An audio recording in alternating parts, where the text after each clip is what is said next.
Olá! No módulo de hoje, vamos falar com você sobre os principais problemas e abordagens e tratamentos que envolvem a infertilidade. Os casais que enfrentam problemas referentes à questão da concepção, que encontram dificuldades na concepção, eles devem ser vistos juntos. Daí que nós nos referimos à infertilidade conjugal. Muitas vezes pode ser mais responsabilidade de um ou de outro, do cônjuge, mas ambas precisam ser investigados em conjunto, até para que o conteúdo de informações para tomada de decisão que concerne não só a investigação, mas também o tratamento da infertilidade, é uma decisão que ela é compartilhada pelo casal.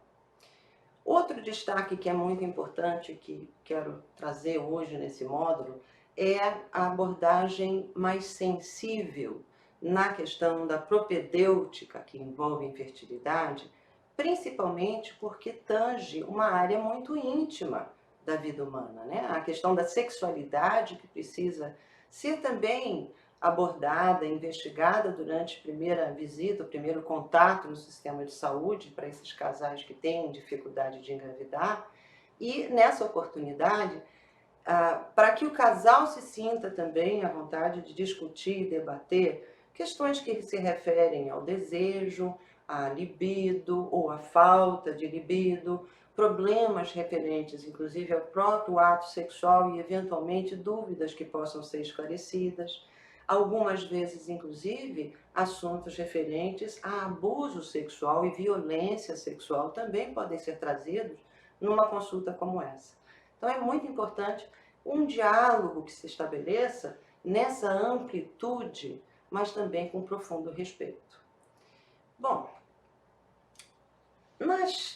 na humanidade, né, discutimos essa questão de fertilidade já há tanto tempo. Tradição de várias culturas, né, culturas mais ancestrais que promovem ou tentam promover um aumento da fertilidade, são descritas em livros de história. Nessa questão do avanço da tecnologia, principalmente dentro da área de saúde, talvez a especialidade dentro da ginecologia e obstetrícia que lida com reprodução humana tenha tido seus maiores avanços. Mas antes de chegarmos lá, que a aula de hoje vamos falar sobre esses avanços, é preciso rememorar um pouquinho determinados conceitos, determinadas definições, inclusive, para que a gente possa, então, compreender muito dos protocolos propostos de assistência ao casal infértil. Então, primeiramente, é importante a gente lembrar que a definição da fertilidade ou da infertilidade tem a ver com o tempo, né? Não só o tempo, idade, mas tempo também, né? Passagem de tempo, né? E a característica essencial da gente ter essa percepção é de que nós, enquanto humanidade, caminhamos nessa Terra há milhares, talvez milhões de anos, em função da concepção poder ter sido bem sucedida. Então, via de regra, na natureza, a fertilidade é o padrão, digamos assim, mais frequente. Então, a gente sabe, estatisticamente falando, que mais de 80% dos casais, na população geral, né, conceberão até completado um ano, à medida que venham a ter, né, determinadas condições que seriam assim ótimas para que a concepção possa se proceder. Então, primeiramente, a idade da mulher, que é o indicador mais importante. Então, mulheres até 40 anos, digamos assim, a fertilidade ela é praticamente mantida, mas à medida que passa dos 35, 40 anos, já começa a ter um declínio. Então, é um marcador importante no acompanhamento de casal infértil, certamente a idade da mulher. Nem tanto a idade do homem, embora também haja um declínio mais discreto no contingente da espermatogênese, né, masculina. Outra informação que é muito importante, que é colhida durante a propedêutica inicial, é a questão, né, se está usando ou não o método contraceptivo e qual foi o método contraceptivo. Então, relações sexuais mantidas sem contraceptivos, né, de uma forma regular a relação sexual, também aumentam as chances de concepção daquele casal, e isso é importante deixar claro também na consulta.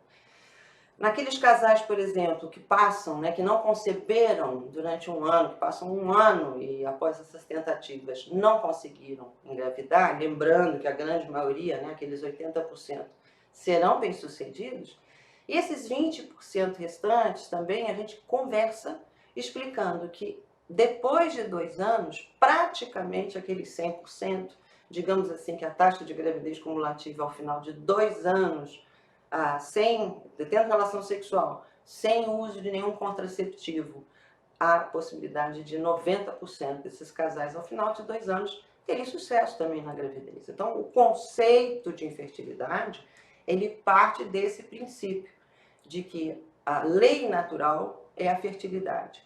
E a questão de poder dialogar em cima das questões que envolvem também a sexualidade, o envelhecimento, toda essa abordagem que a gente precisa fazer. Então, de uma forma geral, uma mulher ela tem cerca de 20% de chances de engravidar logo naquele primeiro mês que ela está tentando, né? Se a gente for fazer uma análise da ciclicidade, né, da fertilidade da mulher.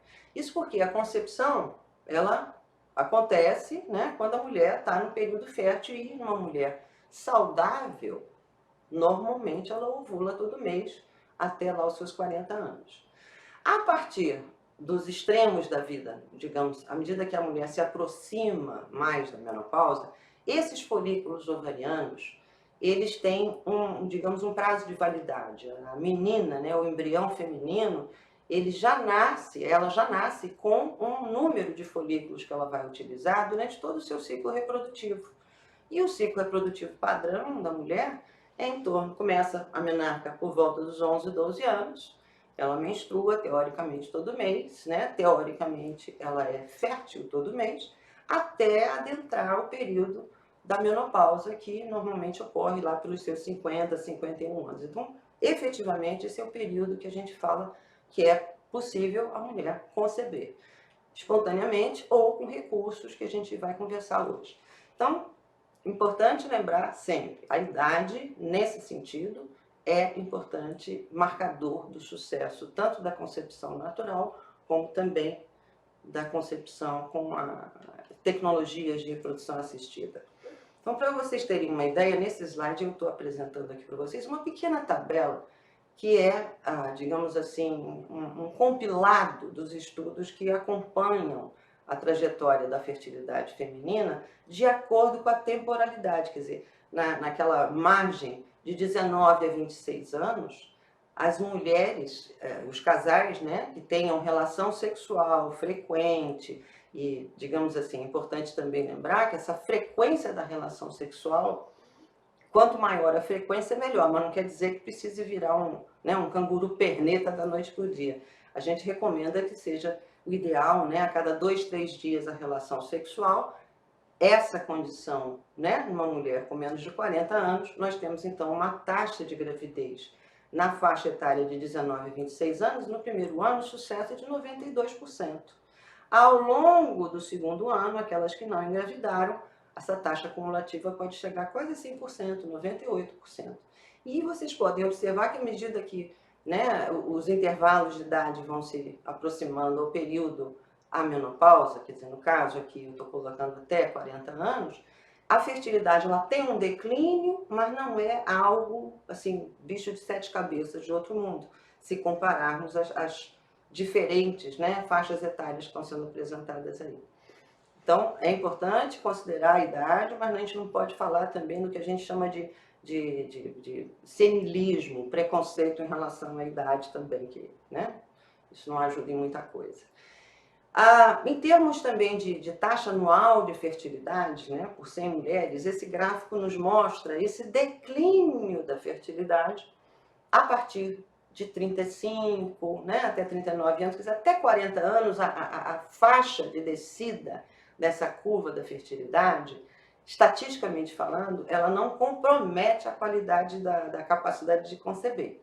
A partir dos 40 anos é que o declínio se torna mais acelerado, tá? Então, as políticas públicas que regem normativas em relação aos tratamentos de fertilidade, elas se baseiam nesses estudos que demonstram que o ideal, né, a maior chance de sucesso é até 40 anos. Não quer dizer que depois de 40 anos a mulher não possa recorrer a um tratamento, mas em termos de políticas públicas, para fertilização assistida principalmente, a gente foca nesse território, né, da idade até 40 anos. É importante destacar essa regrinha básica, só para a gente poder dar sequência ao raciocínio todo que a gente vai desenvolver nesse módulo. Quais são aqueles fatores que de fato são essenciais para que haja concepção? Então, em termos bem didáticos, né, primeiro, a presença de espermatozoides saudáveis e que esses espermatozoides sejam depositados na vagina ou na entrada do colo do útero. Tá? Então, quem já trabalhou em ambulatório de infertilidade, histórias para contar são inúmeras. E me recordo de um casal que vinha do interior, já estava tentando engravidar, já tinha pelo menos 2 anos. Eu trabalhava na ocasião num hospital de referência aqui no Rio de Janeiro, no sentido de promover, né, a fertilidade. Então era um ambulatório que a gente tinha porta aberta para o tratamento e era referência no Rio de Janeiro. E esse casal do interior, a conversa foi muito interessante para dialogar sobre a questão da sexualidade do casal. O marido desconhecia que a relação sexual seria a relação pênis-vagina. Para o casal, o normal era a relação sexual anal. Então, a partir do momento que eles conheceram que para poder ser fértil precisa ter o depósito do sêmen na vagina, ela conseguiu engravidar. Parece história assim de botequim, mas é história da gente, né? Que importância da gente destacar sempre que a qualidade da informação que a gente transmite faz uma diferença muito grande na vida das pessoas. O outro item que é muito importante destacar também, os espermatozoides eles não podem sofrer nenhuma interferência no processo natural dele de desenvolvimento, então essas alterações que acontecem para capacitar o espermatozoide, principalmente aquela reação acrossomial, né, do acrossoma do espermatozoide para que o óvulo seja fecundado. E o espermatozoide, à medida também que ele é depositado no local correto do trato genital inferior, ele adquire também uma competência na sua motilidade por interação nas enzimas e substâncias que seriam capacitadoras desse espermatozoide no muco cervical. Então é importante toda essa delicadeza de compreensão do processo fisiológico também para entender quais são os fatores que impedem o sucesso da concepção. Os espermatozoides móveis, né, eles devem também ter a liberdade, né, não ter obstáculo nenhum a poder ascender e subir pela cavidade do endométrio, a cavidade uterina, e poder também atingir as trompas e nadar também com liberdade, sem nenhuma obstrução, qualquer empecilho que haja no meio do caminho. Em contrapartida, enquanto tudo isso está acontecendo, né, o ciclo menstrual numa mulher que é ovulatória, deve haver a ovulação.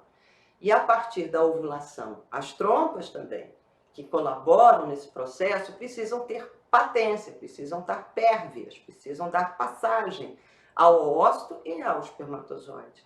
Então, o oócito, na hora da ovulação, a trompa ativamente busca esse oócito, a capacidade da extremidade mais distal da trompa, né, de abraçar o ovário para poder, então, o óvulo encontrar o caminho correto nessa trajetória, também é importante que aconteça para a fertilidade ser ótima.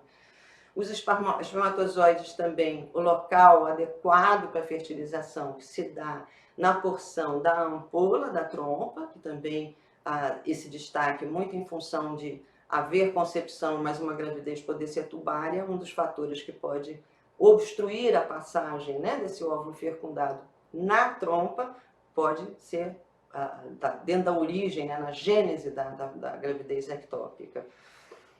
Uma outra questão que também é muito importante, à medida que haja a concepção, que está tudo isso acontecendo dentro da trompa, o embrião tem um tempo também, não só de viabilidade, mas também de ótimo percurso, que é, em geral, 3 a 4 dias após a fertilização. Então, essa caminhada através da trompa para ganhar a região intrauterina também tem um tempo ótimo, que a gente diz. O endométrio, né, que vai acolher, que vai permitir que haja anidação e implantação desse embrião, quando ele chega, precisa estar receptivo. E, por isso, todo aquele ciclo hormonal, com as variações dos hormônios sendo estimulados, e no que tange esse período de preparação de endométrio, 2 hormônios que se destacam, né? o preparo do estrogênio, que faz aquele crescimento do endométrio, e a progesterona, que dá a estabilidade e permite que haja a implantação. Então, a implantação do embrião, nesse momento crucial, depende também de fatores extra-ovário, mas que são dependentes do ciclo ovariano da mesma forma. E a partir do momento em que haja a implantação desse embrião, precisa também que o ovário cumpra a sua finalidade dentro desse ciclo, permitindo a formação de um corpo lúteo que seja saudável e que sustente a produção dessa progesterona até a placenta poder, então, assumir essa responsabilidade mais adiante.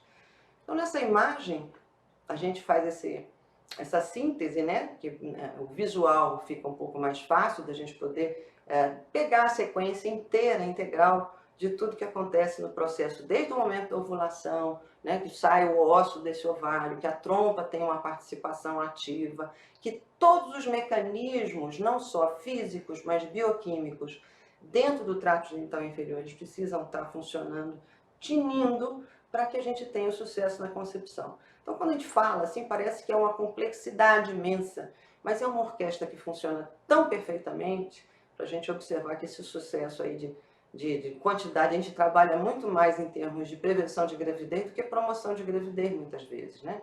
A gente estima que dentro da população geral, 10 a 15% dos casais sejam inférteis, mas a grande maioria da população, esse relógio biológico natural funciona como uma orquestra bastante afinada.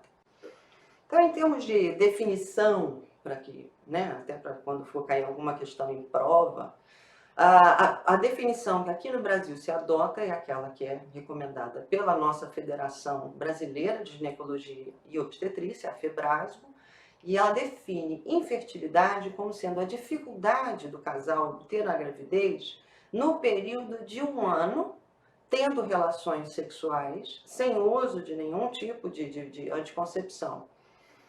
Essa definição é uma definição que aqui no Brasil adotamos e recomendo que seja essa que vocês guardem para fazer a prova, porém há um contraponto na Federação Internacional de Ginecologistas e Obstetras, a qual a FEBRASGO também é parte, a FIGO, que expande um pouco mais esse conceito justamente baseado naquele slide anterior da estatística, que nos diz que até o 2º ano, 90% dos casais têm a capacidade de conceber sem precisar de auxílio terapêutico ou de tecnologia reprodutiva alguma. Então, é só para deixar, né, essa questão desse debate também para você. A incidência, né, de problemas de fertilidade, então, estima-se que 1 em cada 7 casais, em torno de 15% dos casais no mundo, né, sofram com problemas de fertilidade. E a gente também caracteriza a infertilidade como sendo primária ou secundária. A infertilidade primária é aquela que a pessoa, né, nuligesta, nunca engravidou. Na infertilidade secundária é aquele casal, né, ou aquela mulher que já tenha concebido numa gravidez anterior, mas que está tendo dificuldade nesse momento, ou que ela tenha tido abortos de repetição, nunca levado uma gravidez também ao termo. A FEBRASGO classifica o aborto habitual como sendo uma outra categoria, mas eventualmente pode cair uma questão misturando a infertilidade secundária com o abortamento habitual. O abortamento habitual ou de repetição é aquela mulher que não consegue levar uma gravidez além das 20 semanas. Né? A definição de aborto no nosso país é abaixo de 20 semanas. Geralmente, os abortamentos habituais têm origem ou mecânica, né, por uma incontinência cervical, ou por alguma malformação congênita, genética, né, possivelmente genética. A definição de esterilidade, né, para nós aqui no Brasil, a esterilidade é a incapacidade definitiva de gerar filhos. Tá? Então tem a modulação entre infertilidade e esterilidade colocado nos documentos públicos aqui no Brasil. Agora, causas, né, de infertilidade conjugal são muitas, e a gente atribui aos fatores que tangem a mulher e fatores que tangem aos homens, que nós vamos saber quais são.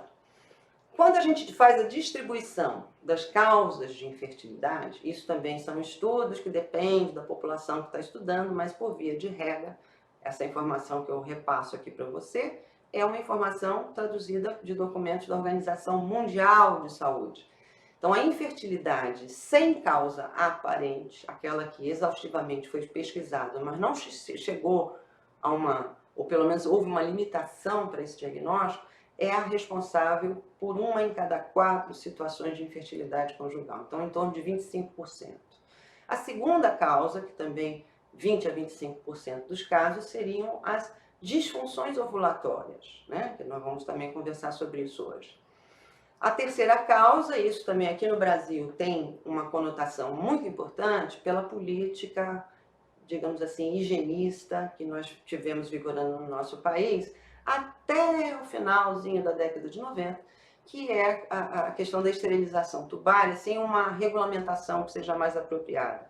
Então, esses fatores relacionados à obstrução tubária, embora hajam tantas doenças ginecológicas que podem fazer a obstrução tubária, mas no nosso país, essa especificidade brasileira, um grande contingente das mulheres cujo fator da infertilidade é a obstrução tubária tem a ver com uma origem, digamos assim, idiopática, que seria a ligadura de trompa.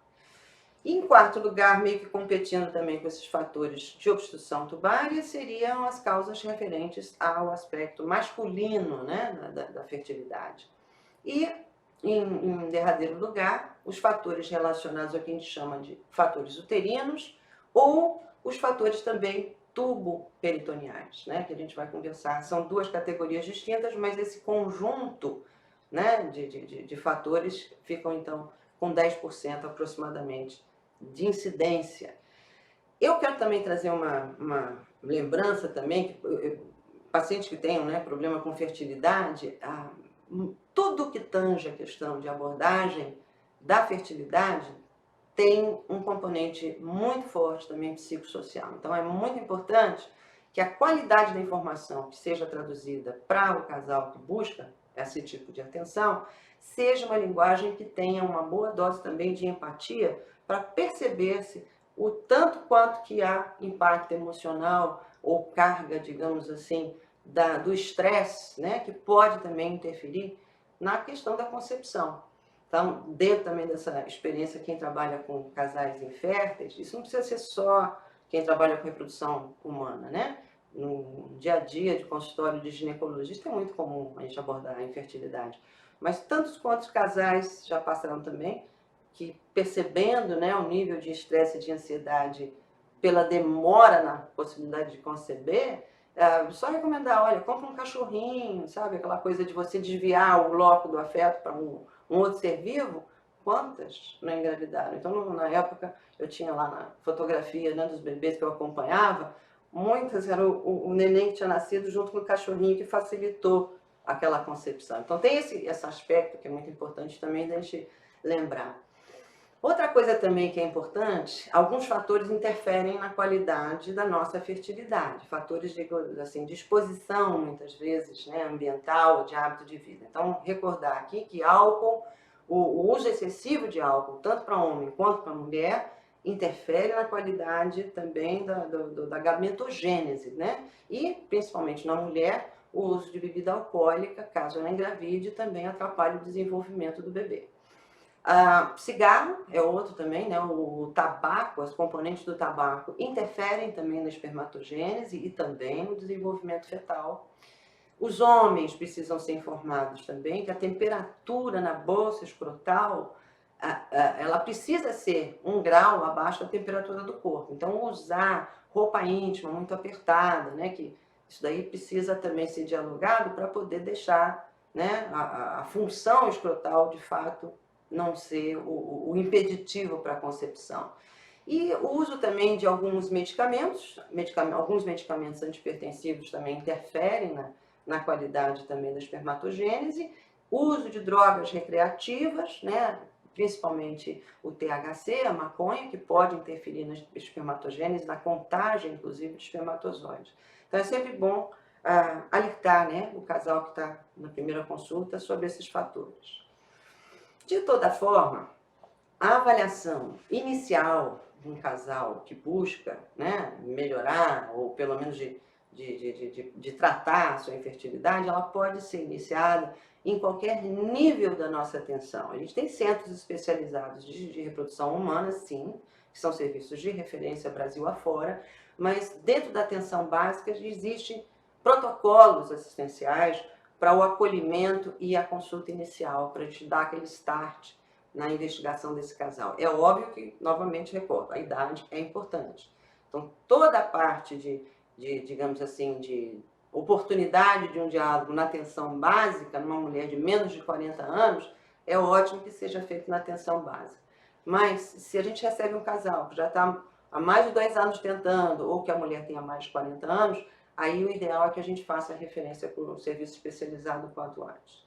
De toda forma, nessa avaliação inicial, uma anamnese bem feita, né, um histórico completo, que deve incluir não só a história obstétrica, a história clínica, passados de cirurgias, infecções sexualmente transmissíveis, nós vamos ver também a importância disso, a questão da história sexual, que já expliquei aqui para você, e o mais importante, né, que, digamos assim, dentro da sintomatologia clínica, a história menstrual, porque determina, né, o nosso, digamos assim, o segundo no elenco das maiores possibilidades de causa de infertilidade é o fator ovariano. Então, mulheres que não ovulam, em geral, não menstruam.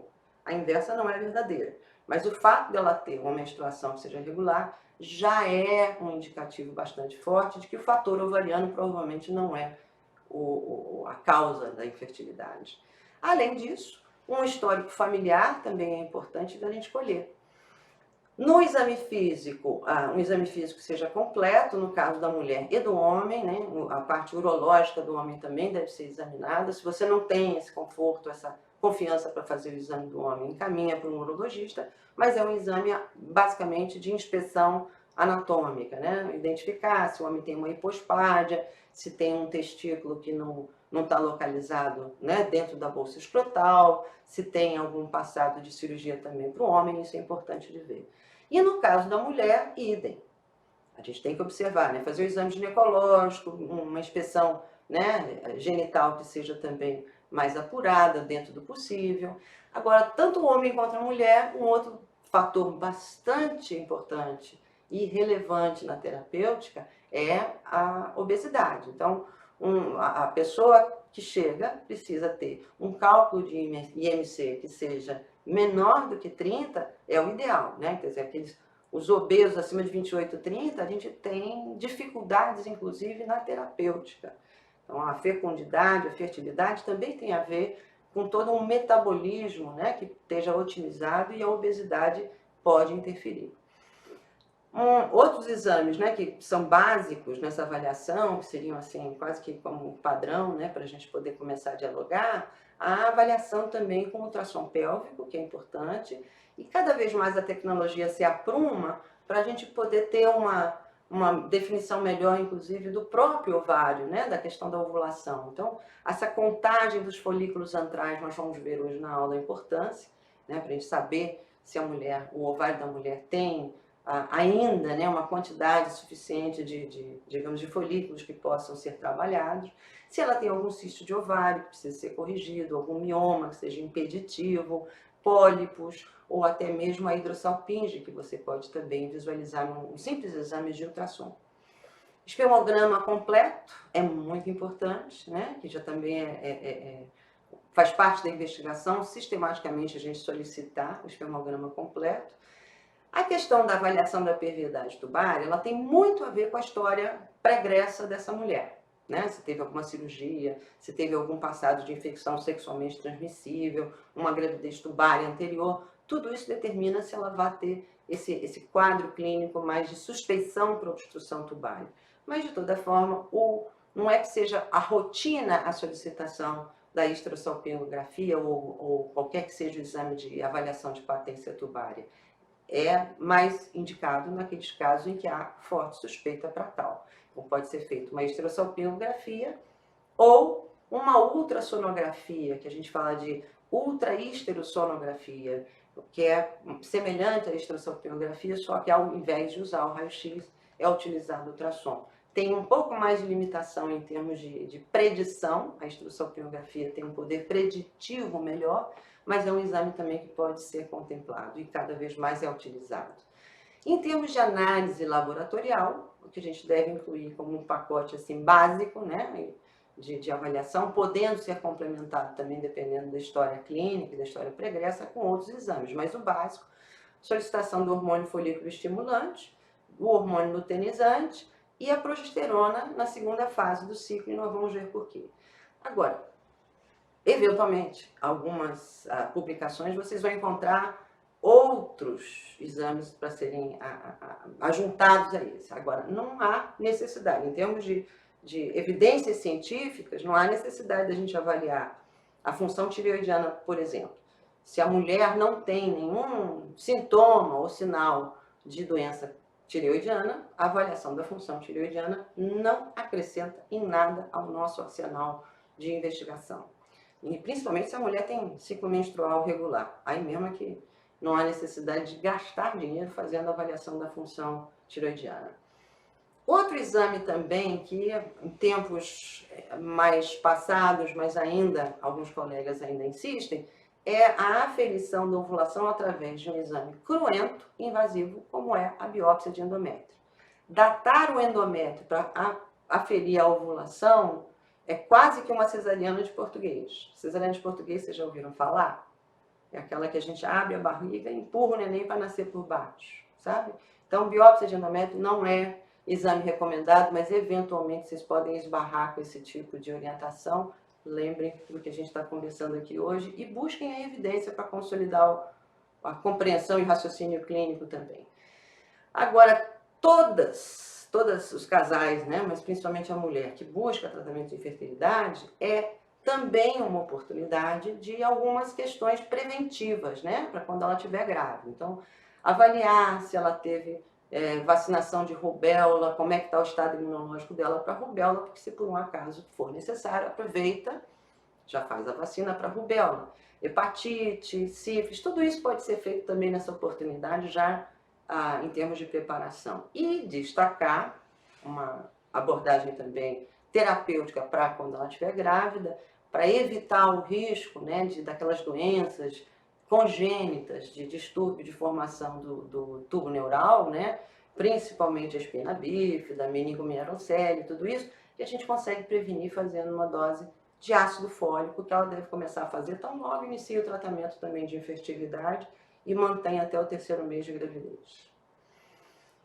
Naqueles fatores, né, que a gente elencou, que seriam responsáveis pela infertilidade, a infertilidade masculina, responsável, né, 1 em cada 5, 1 em cada 4 dos casais que não conseguem engravidar, a dificuldade é alguma questão referente ao homem.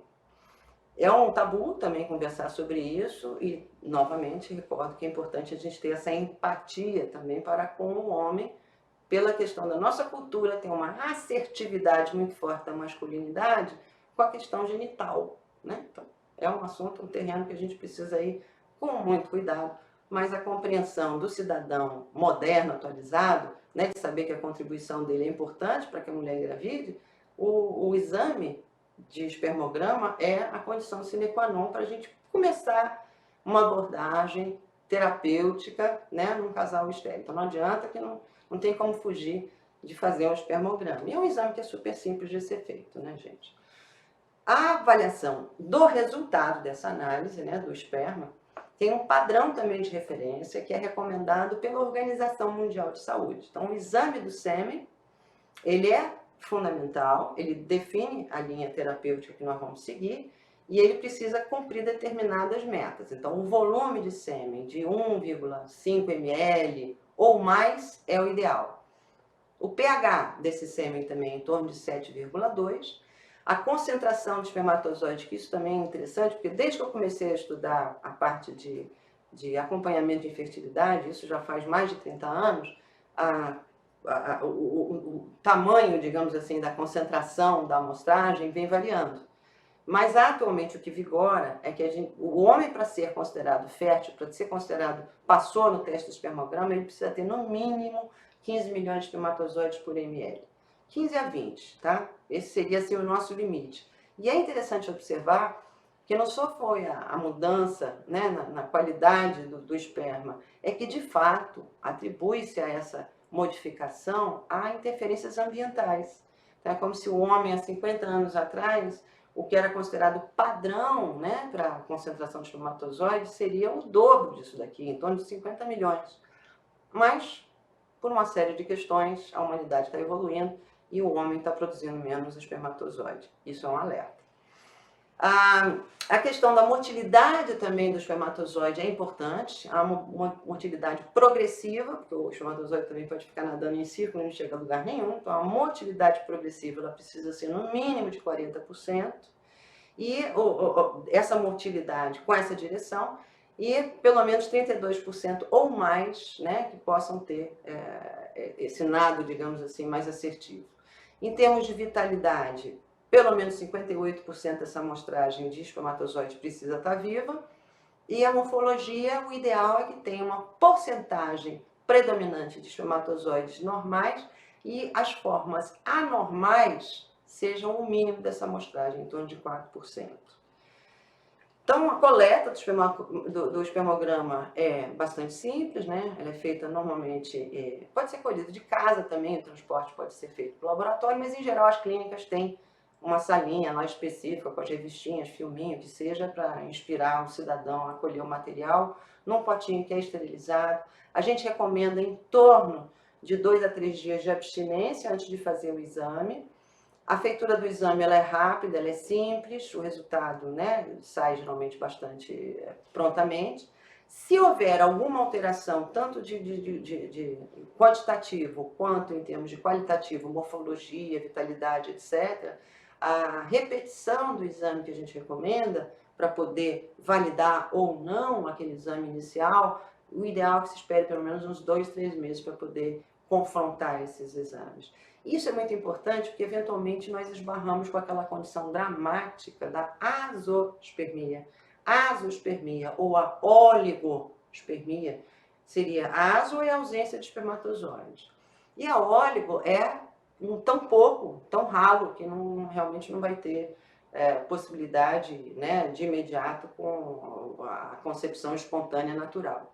Então, é importante a gente definir esse padrão para não gerar mais angústia também no homem, lembrando que vivemos numa sociedade que tem esse fardo para o coitado do homem ser assertivo na sua masculinidade em termos de potência sexual, né, digamos assim. Então, esse cuidado de poder avaliar o resultado do exame também com o homem nessa sensibilidade.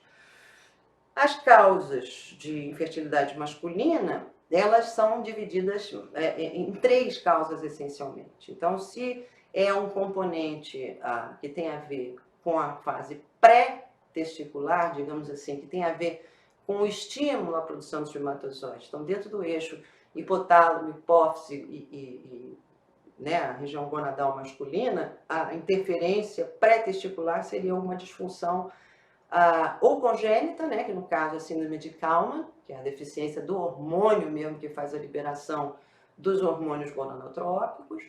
A causa também ela pode ser testicular, ou seja, alguma disfunção genética, né, que levou à malformação, né, das células germinativas. Então, tipicamente aqui o exemplo que seria mais destacado seria a síndrome de Klinefelter. Outros problemas genéticos também, que são várias as patologias de origem genética que podem originar problemas na espermatogênese, e situações em que o homem tenha sido exposto a quimioterapia, radioterapia, tenha tido alguma infecção, como por exemplo, né, cachumba, ou que tenha uma varicocele, que seria, né, aquele volume aumentado de vasos na região da bolsa escrotal, aumentando a temperatura e dificultando a espermatogênese. Ou a causa, né, a terceira causa, que pode ser pós-testicular, que são geralmente causas obstrutivas. Então, a passagem do esperma fica comprometida ou por uma disfunção anatômica, né? Aquele homem nasceu com uma hipospádia, ou teve uma criptorquirdia, um testículo que ficou capturado e não chegou à posição anatômica correta dele, ou que já nasce com uma disfunção mesmo com o ducto deferente, né? Que está com problemas ali de patência, seja porque nasceu assim, congênito, ou por infecções adquiridas, que aí lembramos aí a gonorreia como sendo o principal agente, ou porque fez algum procedimento cirúrgico, né? Pacientes que tenham feito cirurgias de próstata, por exemplo, traumatismos regionais também podem levar à infertilidade como fator masculino. Nessa análise que a gente faz na primeira investigação, no exame físico, a observação, inclusive, do tamanho do testículo é muito importante. A presença do testículo dentro da bolsa escrotal, mas também o tamanho do testículo é importante. Um testículo que ele é mais atrófico, a possibilidade de ter uma disfunção hormonal é forte.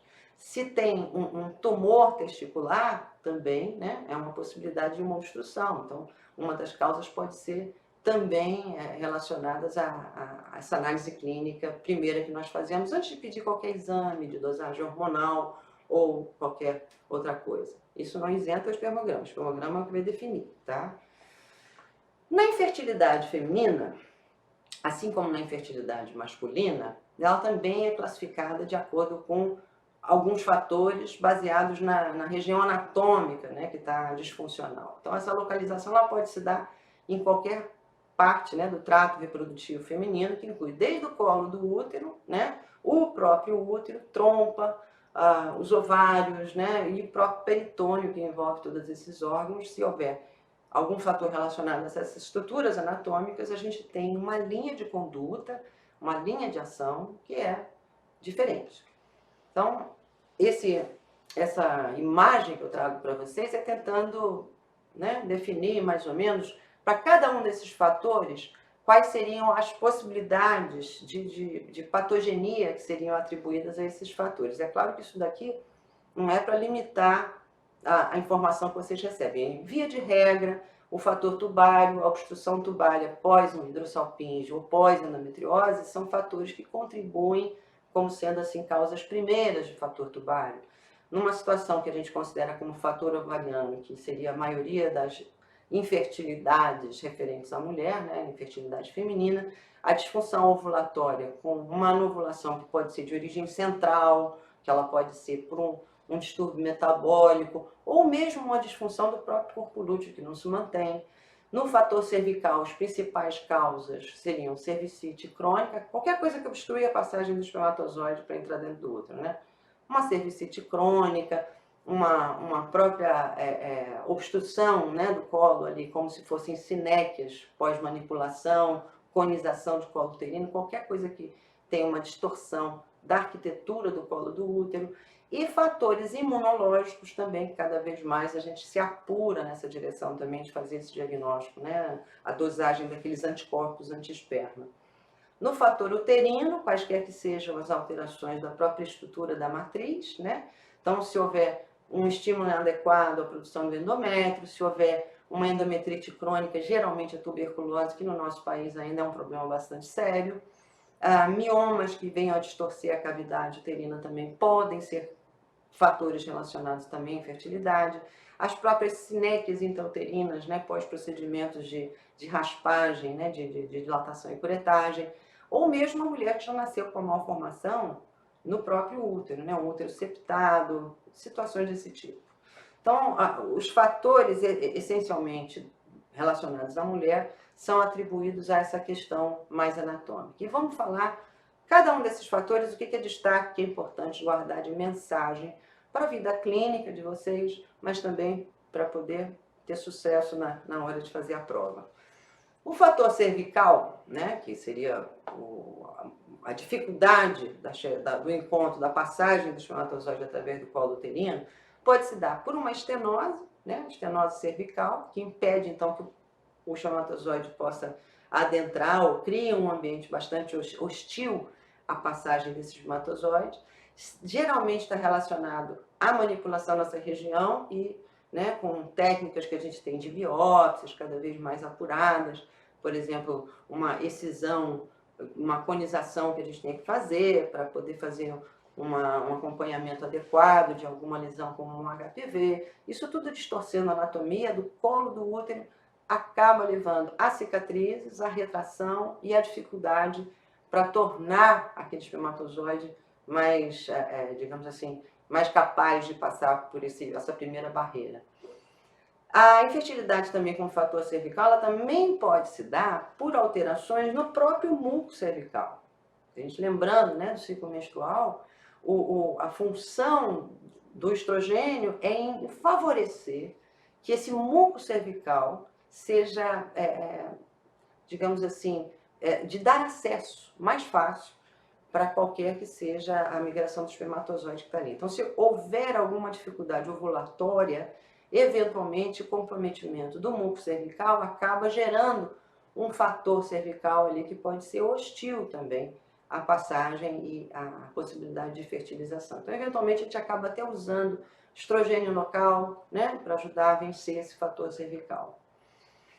Um destaque que eu quero também trazer aqui para vocês é em relação a um teste que, na minha época, era muito comum e que hoje em dia não existe evidência científica que possa nos garantir que esse exame é preditivo de sucesso de gravidez, que é o teste pós-coito. Teste pós-coito, ele pode ser utilizado, mas não especificamente dentro da investigação, digamos assim, da infertilidade conjugal. O teste pós-coito é um teste simples, não precisa de grandes tecnologias, ele pode ser feito em qualquer consultório com um microscópio que você tenha alcance. Ele é feito, ele é utilizado essencialmente para avaliação desse muco cervical, a qualidade desse muco cervical, e a proposta inicial é você solicitar que a mulher, no período fértil, ela possa ter relação sexual, venha ao consultório sem fazer aquela higiene muito exaustiva, né? Para que a gente possa coletar material, e a gente coloca esse material do muco cervical junto com o esperma que está depositado ali no fundo da vagina, para olhar dentro de uma lâmina, né, no microscópio com magnificação, que não precisa nem ser grande microscópio, para observar o que está acontecendo ali, em termos de qualidade de muco e em termos de um valor indireto, digamos assim, da qualidade também do espermatozoide. Então, ele é realizado poucas horas depois da relação sexual, em geral 2, 3 horas. Essa amostra é colhida do orifício externo do colo do útero e colocado no microscópio e a gente então examina com essa lâmina. Ele não tem essa indicação porque o uso rotineiro dele não garante sucesso de gravidez. Você pode ter um teste pós-coito maravilhoso, mas ela tem um outro fator que está tornando impeditivo, né, o sucesso da concepção. O fator uterino, que tem a ver com o próprio útero, as causas congênitas, né, são geralmente relacionadas a malformações no desenvolvimento do embrião, né, as anomalias que a gente diz anomalias millerianas. Então, uma síndrome que é bastante comum também cair em prova é a síndrome de Mayer-Rokitansky-Kuster-Hauser. Então, essas pacientes lá têm os ovários normais, ou seja, produzem estrogênio, mas pela limitação, né, do desenvolvimento milleriano, ela não tem a parte superior da vagina ou o próprio útero. Então, pela ausência do útero, na verdade, que o fator uterino se impõe. Uma outra questão também, que se cai em prova, porque hoje em dia a gente não tem mais disponível esse remédio, mas é o dietilbestrol. Na década de 50, né, na década de 50, se não me engano, ou 60, acho que foi na década de 60, porque eu sou dessa época também, algumas laboratórios farmacêuticos produziram uma substância que era para auxiliar a mulher a não entrar em trabalho de parto prematuro. Então, o dietilbestrol era prescrito e as mães que usaram o dietilbestrol tiveram meninas que nasceram com patologias essencialmente ligadas à exposição do dietilbestrol. A gente chama, né, agora, hoje em dia a gente chama elas de filhas do dietilbestrol.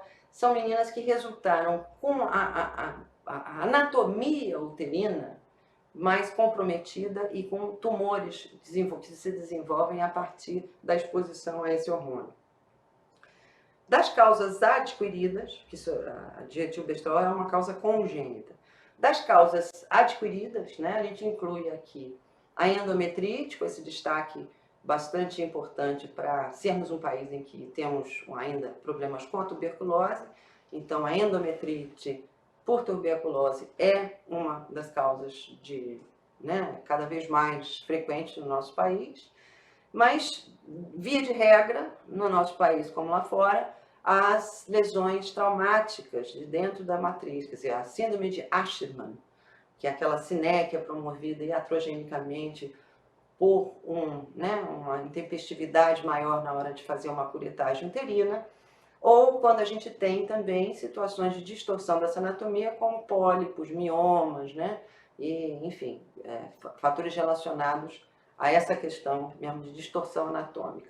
E, novamente, voltamos aqui para o diagnóstico também do fator uterino ser através de um exame, né, com uso de contraste, que a gente chama de histerosalpingografia.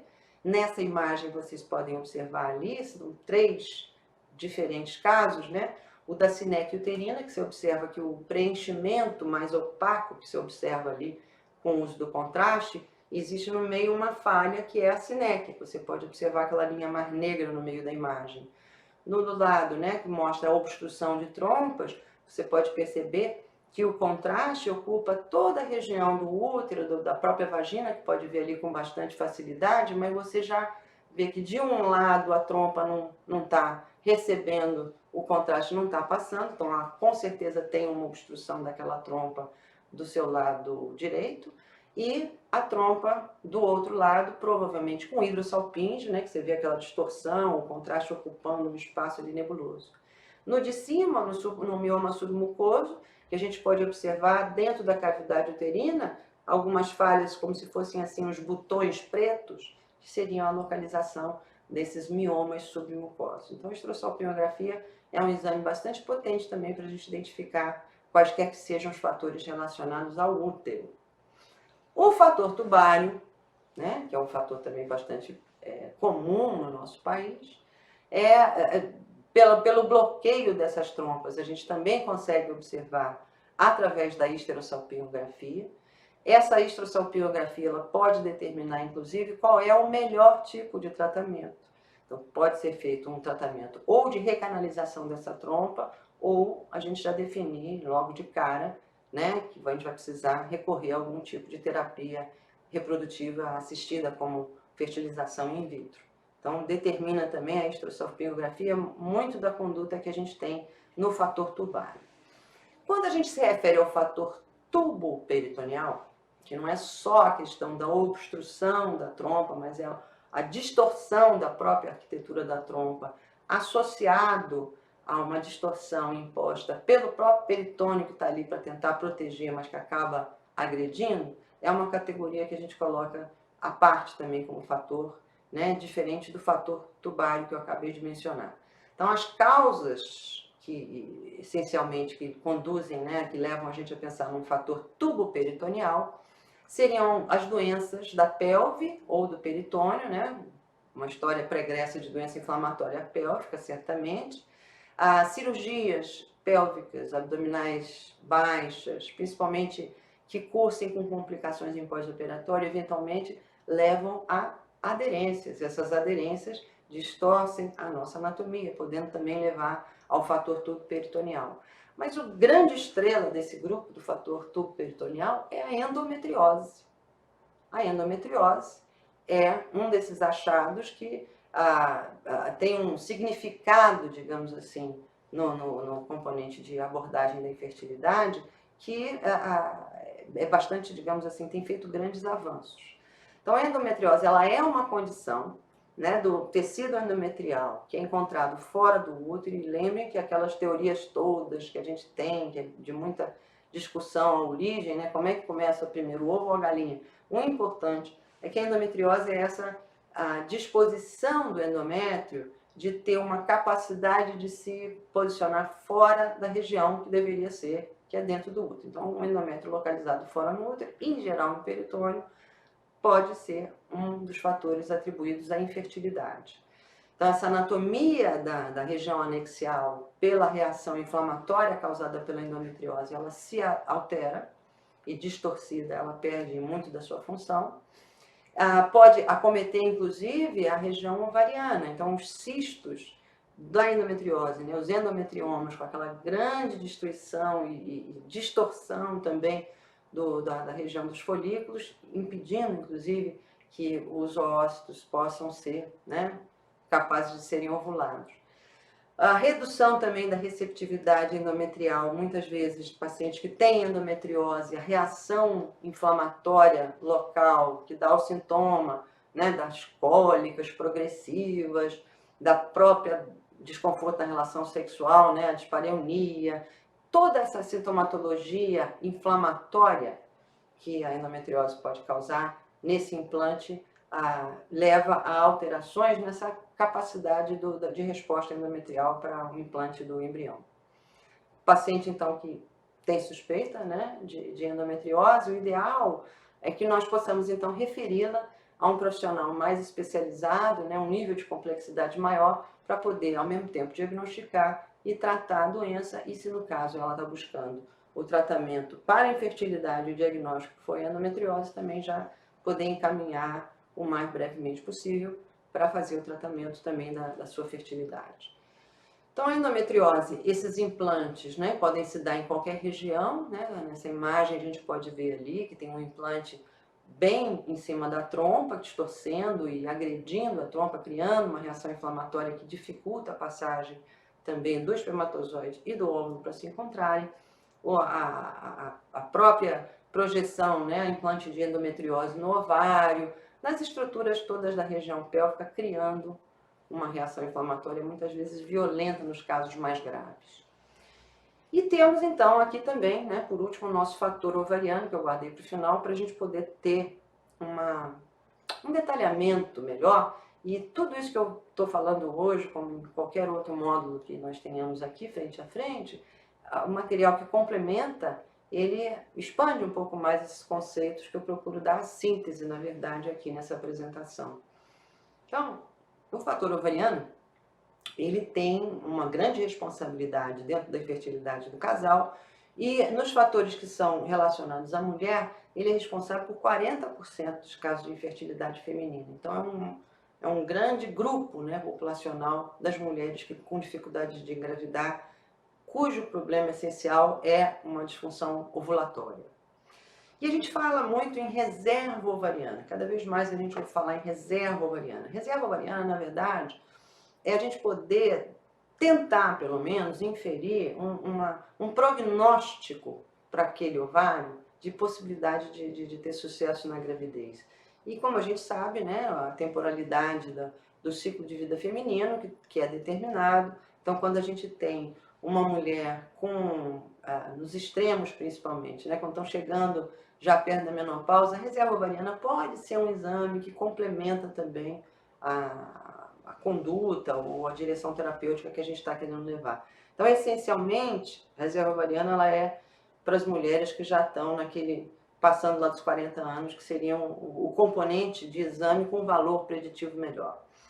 Na disfunção ovulatória, né, do fator ovariano, talvez a expressão maior dos fatores anovulatórios, o grande grupo é a síndrome do ovário policístico. É muito frequente o síndrome do ovário policístico nesse grupo de mulheres com dificuldade de engravidar. As pacientes que têm síndrome de ovário policístico também podem ter outras complexidades associadas, até porque a própria síndrome é uma síndrome metabólica que leva digamos assim, a somar outros agravantes. E o principal deles é a questão da obesidade. A gordura, digamos assim, a conversão do estrogênio na esteroidogênese também depende de uma atuação das células gordurosas, né, principalmente pela presença da aromatase que vai fazer a conversão do estrogênio. Então, quanto mais obesa, quanto mais tecido adiposo tem, maior a interferência nesse equilíbrio, né, da esteroidogênese para poder produzir, de fato, um ciclo que seja ovulatório. Então, não esquecer que a síndrome do ovário policístico ela é essencialmente uma síndrome metabólica e, portanto, não é só a abordagem de fazer a mulher ovular, é todo um componente cuidadoso que a gente precisa ter nesse acompanhamento para poder dar o diagnóstico e o tratamento, né, da infertilidade para que tenha o bom sucesso. Os distúrbios clínicos também, que eventualmente podem interferir, né, na questão da produção dos hormônios esteroides, variações de peso também. Então, as anorexias, né, nervosas, ou atletas que fazem exercício excessivo, né, distúrbios alimentares, bulimias e coisas do tipo, todas elas interferem na possibilidade também de você ter a produção hormonal que seja adequada para a ovulação poder acontecer. E a interferência, né, de dois outros sistemas glandulares, que são parceiros, digamos assim, no ciclo reprodutivo, que seria a interferência de uma função tireoidiana por uma doença tireoidiana ou uma apresentação com problemas de produção de prolactina. A mulher pode ter um tumor produtor, né, de prolactina, um prolactinoma, e isso também precisa ser investigado, uma vez que pode contribuir também para a anovulação. Então, essas alterações do eixo hipotálamo e hipófise ovariana são objeto de análise nas mulheres com fator ovariano como possibilidade de infertilidade. A síndrome de ovário policístico também, dentro da nossa história de ginecologia, ela é bastante antiga. A gente conhece, na época que eu estudei os primeiros livros lá de ginecologia, lá na década de 80, a gente chamava de síndrome de Stein-Leventhal, que foram os dois cientistas que identificaram essa síndrome. Hoje em dia a gente já não usa mais esse termo, a gente fala mesmo de síndrome dos ovários policísticos. E o critério para o diagnóstico, ele também é bem formatado. E a gente usa o critério de Rotterdam para poder classificar e, digamos assim, diagnosticar o ovário policístico. Para que a gente considere que é a síndrome do ovário policístico, a gente precisa de ter pelo menos 2 desses critérios que eu estou destacando aqui. A mulher precisa apresentar uma oligoovulação ou uma anovulação, e como é que isso se traduz na clínica? Naquela mulher que é oligovoladora, geralmente ela vai ter oligomenorreia, vai ter ciclos que são mais demorados, digamos assim, para a menstruação poder acontecer, ou se ela é anovulatória, ela tem amenorreia. Então, a tradução clínica dessa primeiro sintoma, para elencar, né, a possibilidade de diagnóstico pelo critério de Rotterdam, é a mulher está menstruando regularmente ou não, né? Sinais clínicos também que ela possa externar de que ela está produzindo androgênio demais, então hirsutismo, acne, alopecia, como nós vamos ver, ou no exame laboratorial, se a gente também faz um diagnóstico de hiperandrogenismo. E o terceiro item, que também é muito importante, com critérios bem afixados, que é a imagem ultrassonográfica do ovário policístico. Então, a determinação e o critério para diagnóstico precisa seguir, né, esse roteiro para a gente ter um pouco mais de segurança.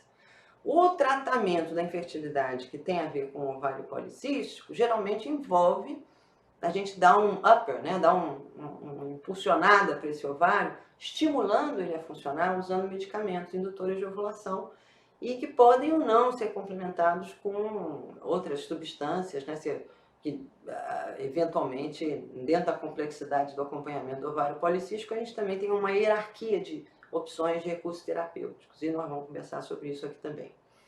Então, é uma condição que ela é frequente, a gente esbarra com isso todo dia, não precisa ser ginecologista para estar esbarrando com mulher com ovário policístico. O ovário, né, a característica, talvez assim que eu diria, patognomônica, os critérios clínicos de Rotterdam são importantes ser destacados, mas o critério, digamos assim, anatômico e ultrassonográfico que a gente vai visualizar, seria um espessamento da região da teca ovariana, aquela região do interiorzinho do ovário que eu destaco aqui nessa imagem, que se torna mais denso. Então, na ultrassonografia, a gente vê uma refringência de um tecido mais compacto. Essa teca que fica hiperestimulada e que é a responsável por esse androgenismo ovariano, ela se manifesta, então, no ultrassom dessa maneira. E os folículos, digamos assim, que não tiveram oportunidade de serem ovulados, que se aglutinam e formam na periferia da granulosa do ovário, como se fosse mesmo um colar de pérolas, né, que seriam aqueles pequenos cistos ovarianos. Então, o ovário policístico, né, que tem essa importância dentro do nosso acompanhamento. Quando a gente fala de reserva ovariana, que é para poder ter uma análise, né, ou melhor dizendo, um prognóstico melhor a oferecer, a gente, na verdade, vai contar o número de óvulos, né, que essa mulher ainda possui, os folículos antrais, que a gente chama, que a gente conta, e esses folículos é que teriam, na verdade, um qualificador que eles seriam mais possíveis de serem fecundados numa tentativa de gravidez, seja tentativa espontânea, né, na relação sexual, ou seja, no caso de um tratamento, né, de fertilização in vitro ou qualquer outra técnica que nós venhamos a recorrer. Então, a reserva ovariana ela é um marcador, mas é um marcador que, embora seja atual, ainda tem muita área ali de pesquisa que está sendo aventada para a gente poder fazer mais inferências da potência desse exame no médio e longo prazo. Mas, de toda forma, é importante vocês conhecerem o que é a reserva ovariana, quando é que a gente faz, como é que a gente avalia. Então, existem também critérios para o teste da reserva ovariana. A gente tem a contagem dos folículos antrais, então a soma de todos os folículos que são identificados no ultrassom e folículo, para a gente dizer que seriam folículos viáveis, né, de 2 a 10 milímetros, é esse o tamanho que precisa ter, nos 2 ovários. E o menor folículo que seja igual, né, ou menor ou igual a 4, para uma resposta que seja esperada baixa no estímulo hormonal. Ou naquelas que vão se responder em excesso, são aquelas que têm acima de 16, que seria então o que a gente considera uma resposta alta, beirando a hiperestimulação. Outra coisa que faz parte do conjunto para a determinação da reserva ovariana é a dosagem do hormônio antimileriano. Então, a taxa desse hormônio, quando dosada, se ela for menor ou igual a 1 nanograma por ml, a gente considera que a possibilidade de resposta desse ovário é menor, é mais baixa. Em contrapartida, acima de 3,5 nanogramas, então, entra já no território de uma paciente que é hiperestimulada, que ela pode responder de uma resposta alta, produzindo, né, folículos em excesso. E o terceiro, o tripé, né, que falta o terceiro pé aqui desse tripé, que é a dosagem também do FSH, do hormônio folículo estimulante, que também a gente considera que tem uma resposta menor como reserva ovariana, se tiver com valor acima de 8,9. E a gente considera que a resposta é mais ostensiva, digamos assim, ou com uma resposta mais alta, quanto menor for a produção do FSH, então abaixo de 4. Então, lembrar que, né, esse exame é um exame que ele tem um local de destaque, principalmente nas terapias mais de reprodução assistida mais avançadas. A gente usa muito isso, na verdade, na determinação de sucesso, ou pelo menos naquelas mulheres que buscam a fertilização in vitro. O ideal é que a gente faça esse mapeamento anterior para poder estabelecer um prognóstico que seja melhor. Quando a gente fala, que a gente está falando de um ovário que teoricamente está ovulando e a reserva ovariana entraria como um complemento para esse diagnóstico. Quando a gente fala de anovulação, que seria o grande grupo, né, do fator ovariano, essa anovulação também ela é classificada em 3 grupos, mais com uma mentalidade assim, em termos de tratamento. A OMS, a Organização Mundial de Saúde, para facilitar também as terapias de reprodução, auxiliam também a gente a raciocinar em termos de um fluxo, né, de uma linha terapêutica que possa ser mais efetiva, que até porque os tratamentos que envolvem fertilidade, em geral, são onerosos, não só para o sistema de saúde, mas para a própria pessoa também. Então, os grupos que a gente chama de anovulação são 3. O grupo 1, né, dessa classificação da OMS, é aquela a insuficiência hipotalâmica, hipofisária, que tem uma origem mais central. Então, essas pacientes do grupo 1, a anovulação ela é de origem mais pela dificuldade ou a insuficiência na produção hipotalâmica e hipofisária dos hormônios gonadotrópicos. Ela pode ser hipotalâmica, né, que a gente chama, né, como sendo a mais central de todas, que o pulso do GNRH não é suficiente para poder estimular a liberação do LH e do FSH, ou ela pode ser mais, digamos assim, hipofisária, com a disfunção dessa relação do LH e do FSH. De toda forma, são pacientes cujo destaque são mulheres que são amenorreicas, a grande maioria, mas podendo também ser oligomenorreicas. Então, destaque para o grupo 1, para vocês lembrarem essa questão de ser de origem central e sem aqueles estigmas todos para não confundir com o ovário policístico, porque aí já entramos no grupo 2. A classificação do grupo 2 da OMS já seria uma disfunção hipotálamo-hipofisária, mas que cursa com estrogênio normal, ou seja, existe o pulso do GNRH para estimular a produção do FSH, que por extensão vai então produzir o estrogênio. Então é o grupo de mulheres do grupo 2 em que a disfunção hipotálamo-hipófise ovariana ela tem uma característica de deixá-las normogonadotróficas. Então, a gente observa também nos exames laboratoriais não só o estrogênio normal, mas o LH e o FSH, eles estão normais ou ligeiramente alterados. É muito mais a relação do LH e do FSH que é o pulo do gato, digamos assim, nesse grupo 2. No grupo 3, que seria a insuficiência ovariana mesmo, né? Aquela que o ovário ele já não tem mais capacidade de responder.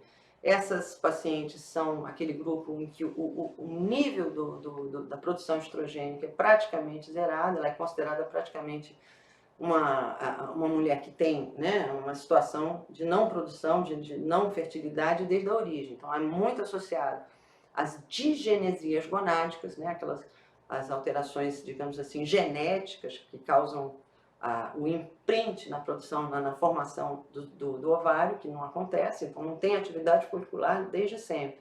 Ou naquelas mulheres que entram numa falência ovariana precoce, aquela menopausa precoce, que também são um grupo que pode acontecer. Seja a menopausa precoce por um determinismo, digamos assim, familiar, ou seja a menopausa precoce por uma situação de um tratamento de saúde, então ela sofreu uma quimioterapia, uma radioterapia, alguma coisa que vem interferir na, digamos assim, na produção desses óvulos, ou até mesmo, né, uma cirurgia de retirada dos ovários. Então o grupo 3 é restrito a essas mulheres em que não há mais a resposta ovariana ao estímulo, e nesse caso o tratamento mais adequado, né, como vamos ver aqui, no grupo 3 já é direto a porta de entrada para a fertilização assistida, né, para a fertilização in vitro.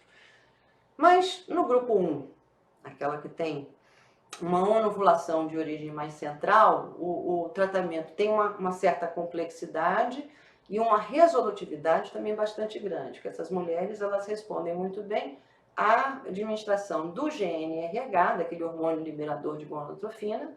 Então, há uma resposta, essas gonadotrofinas elas têm uma atividade uma vez que você acerte o passo hipotalâmico, digamos assim, da indução da ovulação. No grupo 2, que é o grupo de maior número de pacientes, que é o grupo onde pertence também as pacientes que têm ovário policístico, embora seja um grupo que tem mais do que o ovário policístico está contido aí dentro, tá? Tem outras síndromes androgênicas também que podem não ser referentes ao ovário policístico que estão aqui no meio. Mas a expressão maior do grupo 2 é o ovário policístico, e é isso que eu quero que você guarde como informação. Importante para esse grupo, que é um grupo que responde muito bem a uma substância, uma terapêutica muito barata, né, que é o citrato de clomifeno, que é um indutor da ovulação eficaz para esse grupo.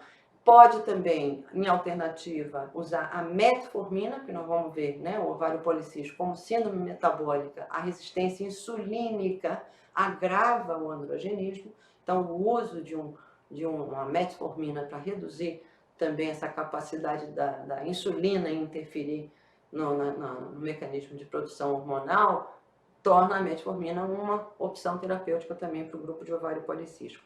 Ou a combinação dos dois, citrato de clomifeno com a metformina também, que tem uma eficácia muito boa. Então, essa síndrome, né, dos ovários policísticos, nesse grupo 2, que a gente vai explorar um pouquinho mais, ela tem uma prevalência que é alta, uma prevalência estimada em torno de 6 a 10% das mulheres na idade fértil, ou seja, na população geral. No grupo das mulheres que têm dificuldades para conceber, né, no grupo que busca tratamento de infertilidade, responsável por aproximadamente 80% dos casos de mulheres que se apresentam como fator ovariano, né, o impeditivo ao sucesso da gravidez. E a evidência da ultrassonografia, quando a gente faz a imagem do ovário, a gente observa com uma certa constância, né, a presença do ovário policístico na imagem do ultrassom. É claro que a qualidade do técnico, a qualidade do aparelho também ajuda a fazer um diagnóstico, né? É importante destacar isso. Então, aqueles critérios de Roterdã que a gente conversou, né, sobre a questão do diagnóstico, né, relembrando aqui, está um pouco repetido isso aqui, mas a imagem do ultrassom mostrando o ovário policístico, a gente observa ali, né, bem no centro da imagem, a quantidade ali, eu estou contando pelo menos o quê? Uns 12 folículos ali naquele ovário, e aquela densidade mais aumentada no centro, né, da região da teca, que seria a tradução da imagem ultrassonográfica do ovário policístico. A compreensão da fisiologia, da fisiopatologia do ovário policístico é importante porque ajuda também a entender como que a direção do tratamento, né, a resposta, a capacidade de resposta e quaisquer que sejam as complicações, né, decorrentes do uso de terapias hormonais. Então, a característica principal da mulher com ovário policístico é que ela tem uma secreção aumentada do hormônio luteinizante. Então, essa relativa desequilíbrio na relação entre o LH e o FSH, onde o LH é o predominante, é o LH que, na verdade, impõe toda a parte de estímulo digamos assim, à anovulação e à produção mais exagerada dos androgênios que são produzidos na teca ovariana. A relação, então, desse FSH com LH tende a ser normal e, quando ela é elevada, ela é muito mais em função de uma relação do LH que é predominante, né? É mais frequente até do que o nível normal, digamos assim. Os fatores que são relacionados à síndrome do ovário policístico, história familiar, então a questão da genética muitas vezes é importante. Essa resistência, né, à insulina, que muitas vezes acaba gerando uma resposta a um hiperinsulinismo compensatório, como se fosse uma maneira de você compensar que os receptores não estão respondendo à insulina, é muito frequente, né, nas pacientes com ovário policístico, e aqueles estigmas também do hiperinsulinismo, né, aquelas manchinhas pretas, né, que a gente às vezes observa também, essas adaptações na pele. Esse hiperandrogenismo elevado também, desse androgênio ovariano, ele tem a expressão na gente que é mulher, com a alopécia, com a acne também, que são bastante evidentes. E lembrar que paciente com a síndrome de ovário policístico, 9 entre 10 estrelas têm obesidade.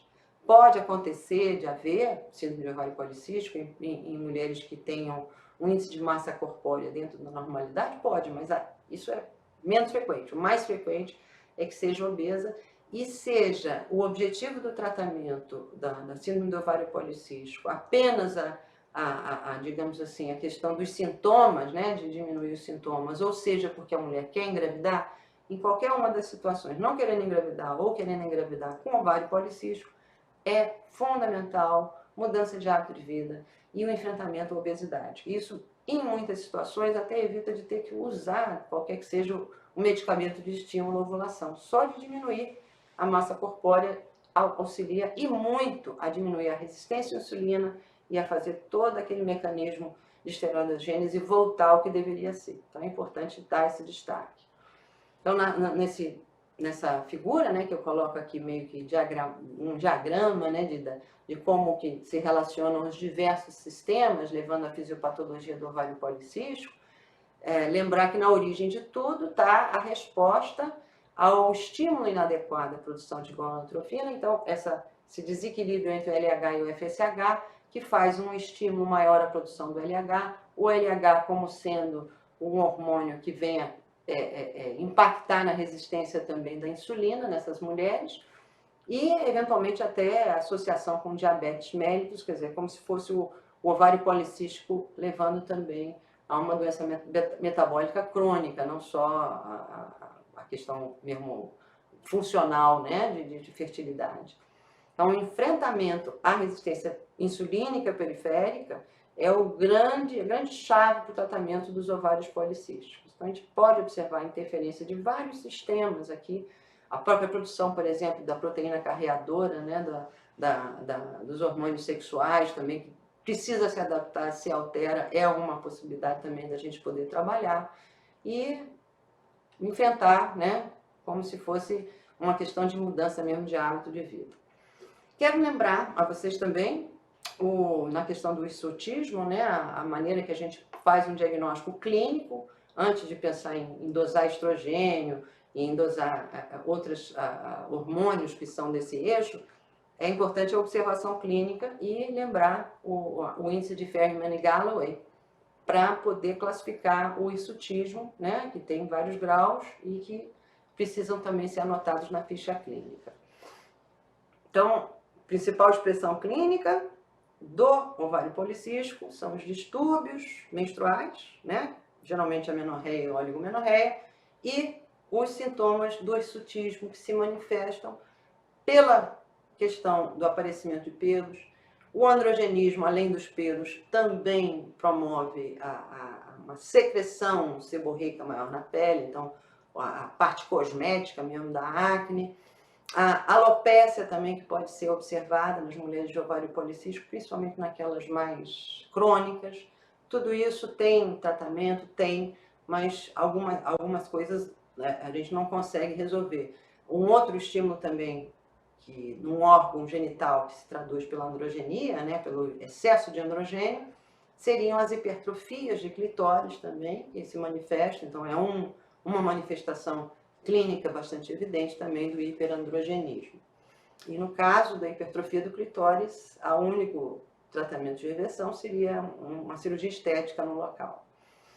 Para a investigação diagnóstica dos quadros de anovulação crônica, que são da categoria de síndrome de ovário policístico, um básico de avaliação seria no 2º ao 5º dia do ciclo a gente poder fazer a dosagem do LH, do FSH, do TSH, da prolactina e da testosterona. Se houver sintomas, né, do Ferriman-Galloway, que a gente classificou lá como sendo o hirsutismo, a tradução maior do hiperandrogenismo, acrescentar a esses exames a dosagem do sulfato de hidroepiandrosterona, a androstenediona e a dosagem da proteína carregadora dos hormônios esteroides, né, o SHBG. O ultrassom, seja pélvico ou transvaginal, dependendo da mulher, né, também faz parte desse rol elencado de exames diagnósticos. O diagnóstico diferencial com outras síndromes que cursam também com anovulação e que não são o ovário policístico, lembrar a hiperprolactinemia. A produção exagerada da prolactina interfere na produção do estrogênio, há um bloqueio, digamos assim, na produção, né, no estímulo do FSH para a produção desse estrogênio. Então, a dosagem da prolactina naquelas mulheres em que a gente no exame observa a galactorreia é importante ser incluído nesse rol de exames. As disfunções tireoidianas, a dosagem do TSH, né, que determina, né, o hipo ou hipertireoidismo, a gente conduz também corrigindo a disfunção tireoidiana para poder resgatar a ovulação e, por extensão, diminuir os sintomas hiperandrogênicos. Há de se pensar também num tumor produtor, né, de hormônios androgênios, e isso daí implica numa investigação mais a miúde também, para poder definir qual é a linha terapêutica. Tumores de suprarrenal, então a dosagem do dehidroepiandrosterona auxilia também a gente excluir ou confirmar tumores de suprarrenal. A hiperplasia congênita suprarrenal, que aí já é o 17-alfa-hidroxiprogesterona, que pode ser lá o nosso diagnóstico. Então, é só para poder ajudar a fazer um diagnóstico diferencial numa condição de uma paciente que se apresenta com hiperandrogenismo, possibilidade de ter outras síndromes além do ovário policístico. Então, lembrando, conduta na síndrome de ovário policístico, número 1, mudança de estilo de vida, né? Emagrecer, poder perder o peso para auxiliar a questão da resistência insulínica, não competir com a ação estrogênica de um ovário que está titubeando na sua função. Essa abordagem da irregularidade menstrual tem a ver com o que a mulher quer para si. Então, se ela é uma paciente com diagnóstico de síndrome de ovário policístico e que não quer engravidar, ela vai se beneficiar e muito com o uso de anticoncepcional oral combinado. Se é uma paciente que quer, né, engravidar, aí tem todo o tratamento da infertilidade, que o perda de peso volta a ter o destaque, a indução da ovulação com esses medicamentos, a linha de medicamento antiestrogênico, que o principal deles é o citrato de clomifeno, ou associado também à metformina, né, para redução da resistência insulínica, ou, no caso de não haver uma resposta que seja adequada dentro dos padrões que a gente propõe, pode até ser necessário escalonar para o uso de gonadotrofinas indutoras também de ovulação, que é um pouquinho mais caro, inclusive. Há também uma possibilidade, embora seja a última linha, né, nessa hierarquia de propostas terapêuticas, de fazer um procedimento cirúrgico nesse ovário, uma vez que o ovário, a teca ovariana é o local onde digamos assim, os sintomas hormonais são traduzidos de uma forma mais vigorosa, a cirurgia numa laparotomia ou por laparoscopia de uma ressecção em cunha também do ovário, é uma das terapêuticas, embora agressivas, né? Mas é uma possibilidade. E em último caso, não tendo resposta a contento de ovulação e de sucesso de concepção num tratamento de infertilidade na mulher com ovário policístico, a proposta de se fazer a fertilização in vitro também há de se contemplar. E, no caso, né, associada à fertilização in vitro com indutor de ovulação. No grupo de medicamentos de estimulação ovariana, né, que induzem a ovulação, essa estimulação ela vai acontecer por algumas vias e dependendo da categoria de anovulação determinada por aqueles grupos da OMS que a gente citou. Então, no grupo 1, as mulheres respondem bem aos pulsos de GNRH, que é caríssimo, mas como uma linha de frente primeira, seriam as gonadotrofinas recombinantes, tá? O LH e o FSH recombinado ou urinário, e mais modernamente, mais recentemente, o HMG, ou o Megon, que também é um indutor de secreção de gonadotrofina. No grupo 2, que é o grupo pertinente ao ovário policístico, a resposta ótima ao citrato de clomifeno, então é sempre a primeira linha de ação. E naquelas mulheres cujo diagnóstico feito foi devido a um excesso de produção de prolactina, a indução da ovulação ela decorre do controle do nível da secreção da prolactina usando os agonistas do receptor da dopamina, né, que nós temos aí a cabergolina, a bromocriptina, enfim, são drogas que estão bastante disponíveis também no mercado. Resumindo, o modelo, né, que todos nós, trabalhando com ginecologia ou não, precisamos conhecer, daquele que é o mais disponível dos indutores de ovulação, o citrato de clomifeno, em síntese, como é que é a posologia. Então, o citrato de clomifeno, ele vem numa embalagem, a gente começa com a dose menor, que é de 50 mg, mas tem embalagens de 100 e 150 mg por comprimido. A gente começa com de 50. A proposta do uso do citrato de clomifeno é tão logo comece, né, o crescimentozinho do FSH no início do período do ciclo menstrual, entre o segundo e o quinto dia, a gente administra um comprimidinho desse por dia durante esses 5 dias. Alguns outros autores vão recomendar do terceiro até o sexto, mas aqui a determinação maior é do segundo ao quinto mesmo. Acompanhamento dessa mulher com o uso do citrato de clomifeno, aos primeiros 6 meses, eu diria assim, que é um acompanhamento muito mais laissez-faire, uma coisa assim que você orienta, relação sexual. Outra questão que envolve o citrato de clomifeno, a mulher que tem a consciência do seu momento fértil, né, avaliando o muco cervical, o citrato de clomifeno, ele interfere no muco cervical. Então, esse é um indicador, digamos assim, de que ela está ovulando, que a gente não pode contar quando a gente usa o citrato de clomifeno. A gente pode usar outras questões. Por exemplo, né, uma mulher que chega com uma oligomenorreia, que começa a usar o citrato de clomifeno, ela voltar a ciclar regularmente, é um sinal de que o citrato de clomifeno está agindo para estimular esse ovário a funcionar. Então, esses sintomas clínicos nos primeiros 6 meses são muito mais válidos e muito mais custo-efetivos do que a gente agregar uma pantomima de outros exames. A partir do momento em que você chegou ao 6º mês e não teve sucesso com a gravidez, que você vai reprogramar, vou aumentar a dose do citrato de clomifeno, vou investir em introduzir gonadotrofina, porque o custo também é maior, aí a gente já começa a agregar exames como, por exemplo, o acompanhamento da ovulação ou o monitoramento pelo ultrassom. Então, o ultrassom pode ser utilizado nessa oportunidade, e isso, inclusive, já determina um pouco mais o tanto de investimento que a gente vai fazer, mantendo o citrato de clomifeno, ou se a gente vai querer utilizar de outra alternativa para indução ovulatória, para a gente ter a resposta que a gente busca. Então, o limite é 6 meses. A partir do 6º mês, a gente já começa a navegar num tempo de mudanças, digamos assim, de reavaliação da conduta terapêutica. Eu quero trazer aqui um destaque para uma síndrome, que é uma síndrome cada vez mais frequente, até porque o acesso à tecnologia de reprodução assistida aqui no Brasil, ele cresceu muito. Grandes centros, principalmente Rio, São Paulo, Salvador, enfim, as grandes cidades, as clínicas de reprodução assistida, elas, né, vêm se expandindo. E é interessante a gente observar que existe um risco também.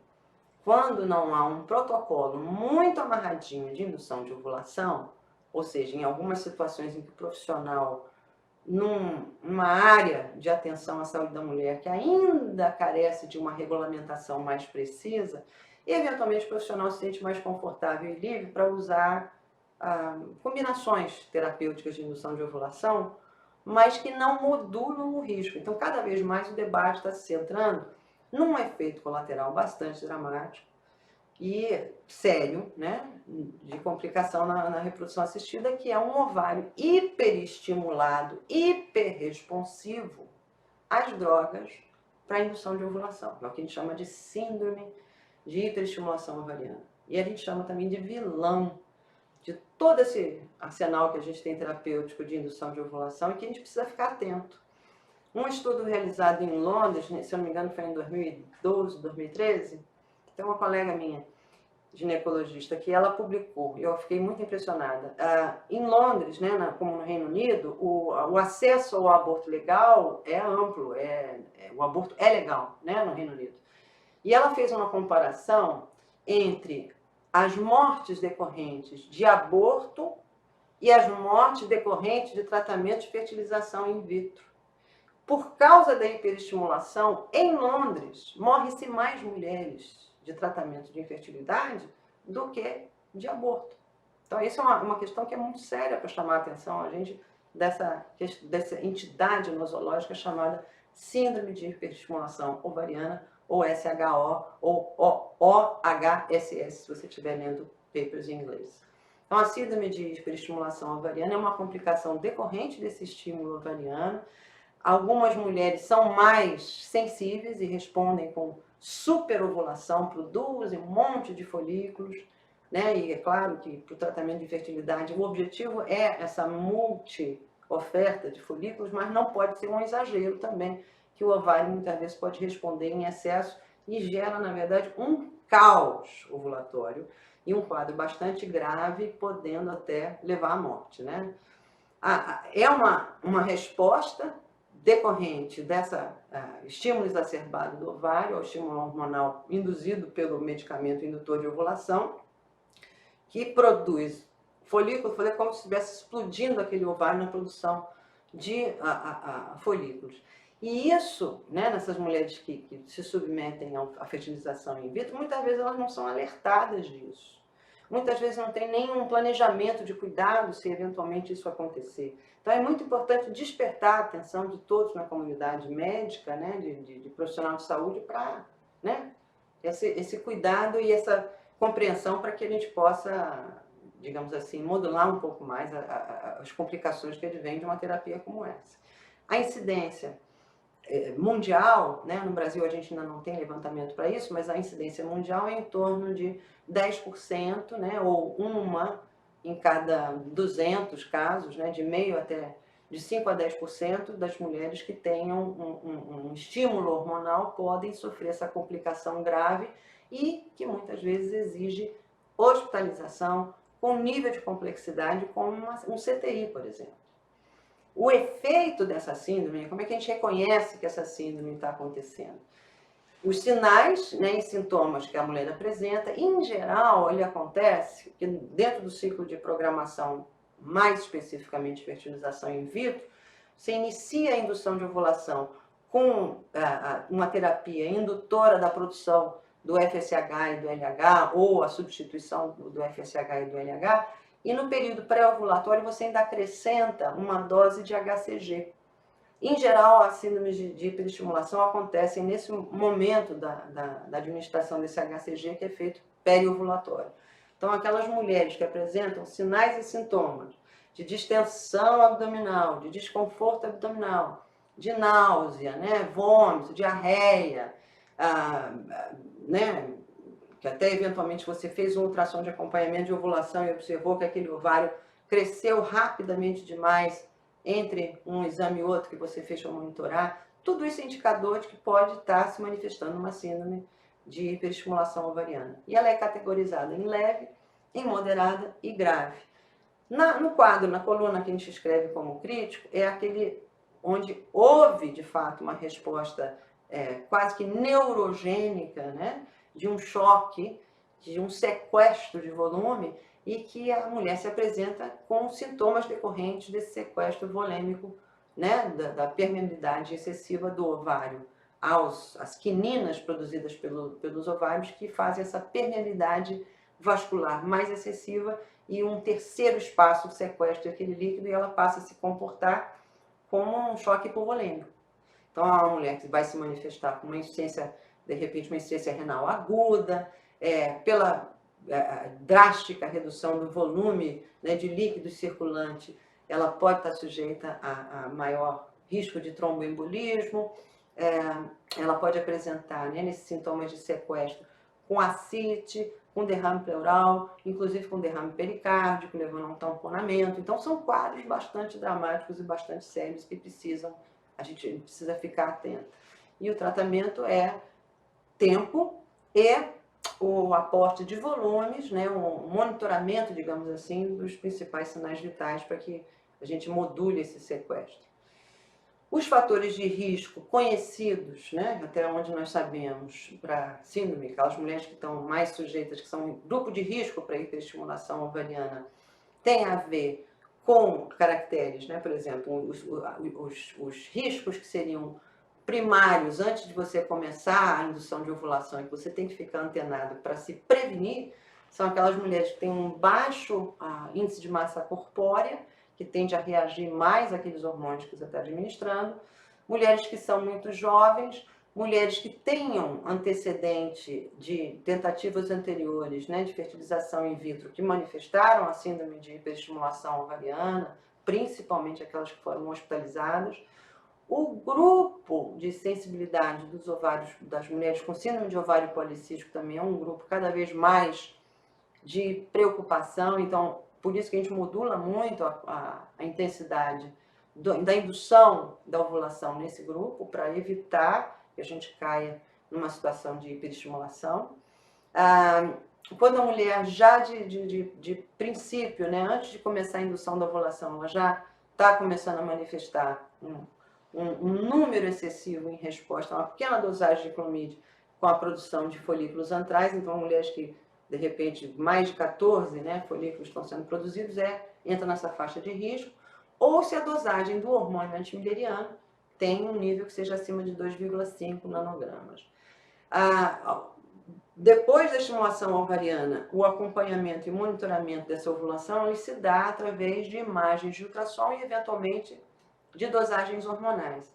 E como é uma síndrome de hiperestimulação, a gente não só vê visualmente no ultrassom que tem folículos em excesso e um ovário muito inchado, a gente também observa um hiperestrogenismo que é acentuado acima de 3.000 picogramas por ml.